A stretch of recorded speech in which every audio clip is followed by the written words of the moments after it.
गुर्बत, बेरोज़गारी, तालीम और सेहत की नाकाफ़ी सहूलियात और बुनियादी इंसानी ज़रूरियात से महरूमी या इंतहाई कम मयार पाकिस्तान के मुस्तकिल मसाइल रहे हैं और इन मसाइल की दीगर वजूहात के बारे में तकरीबन हर फोरम पर मुसलसल गुफ्तगू की जाती है, मगर इन सारे मसाइल की बुनियादी और सबसे बड़ी वजह पर ना ज़्यादा तवज्जो दी जाती है और ना ही गुफ्तगू की जाती है। आबादी में तेज़ी से और इंतहाई गैर मुनज़्ज़म अंदाज में इजाफा पाकिस्तान का सबसे संगीन मसला बन चुका है और इसी से तमाम दीगर मसाइल जुड़े हुए हैं। पाकिस्तान तकरीबन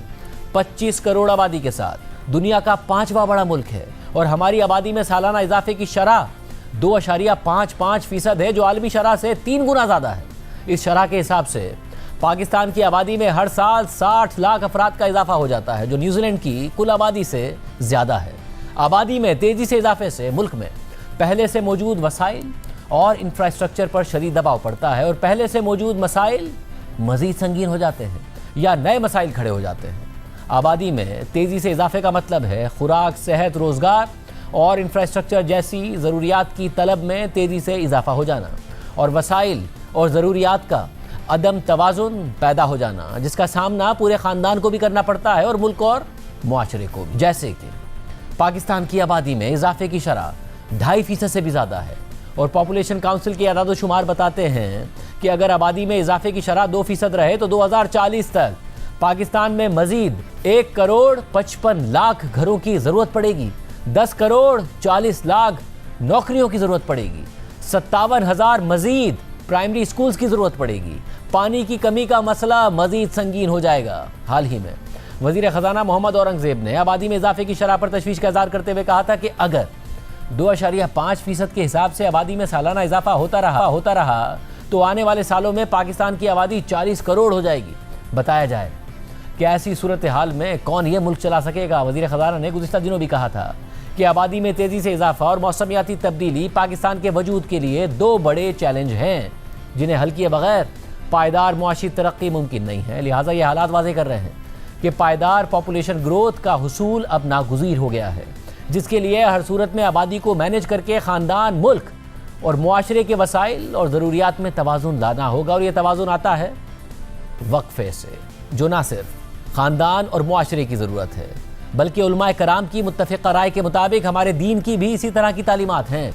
गुज़िश्ता साल जुलाई में इस्लामी नज़रियाती काउंसिल और पॉपुलेशन काउंसिल के ज़ेर एहतमाम मुख्तलिफ मकातिब फ़िक्र से ताल्लुक़ रखने वाले जय्यद उलमाए कराम और मशाइख का मुशावरती इजलास हुआ था, जिसका उन्वान था इस्लाम में तसव्वुर मीज़ान व एहसान, वसाइल और आबादी में तवाज़ुन, हमारी बका हमारा मुस्तक़बिल।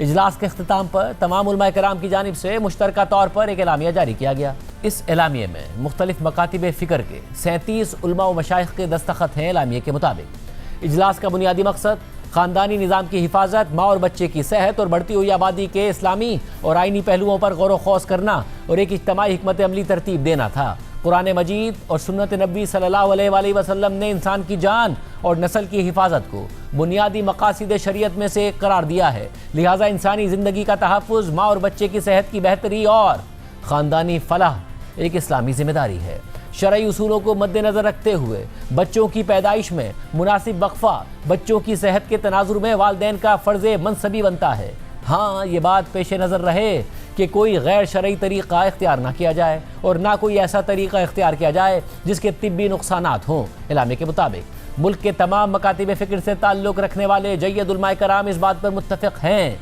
कि अगर आज़ार और बीमारियों का मामला दरपेश हो, मसलन अगर विलादत में औरत की जान को ख़तरा हो या नाकाबिले बर्दाश्त तकलीफ़ का अंदेशा हो या औरत को नाकाबिले तहम्मुल कमज़ोरी का अंदेशा हो या पिछले बच्चे के दूध का मसला हो या विलादत के सिलसिले में औरत को शदीद तकलीफ़ या बारहा ऑपरेशंस का सामना करना पड़े, तो इन तमाम सूरतों में माने हमल की आर्जी तदाबीर इख्तियार करना और आर्जी ज़रूरी और मुनासिब वक्फ़ा करना शरन जायज़ है और इस पर तमाम मसालिक मुत्तफ़िक़ हैं। लिहाजा माँ और बच्चे की सेहत, ख़ानदानी खुशहाली और मुआशरे की फलाह के लिए बावक़ार अंदाज में तौलीदी सेहत और वक्फे से मुताल्लिक शऊर उजागर करना ना सिर्फ ये कि शरीयत की रोशनी में दुरुस्त है बल्कि असरे हाजिर में मुआशरती तौर पर नागुज़ीर हो चुका है। इलामी के मुताबिक कुरान मजीद में बच्चों को 2 साल तक माँ का दूध पिलाने की तलक़ीन की गई है, जिससे कुदरती तौर पर बच्चों की पैदाइश के दरमियान मुनासिब वक्फ़ा कायम होता है। जबकि इस्लाम के बुनियादी उसूल,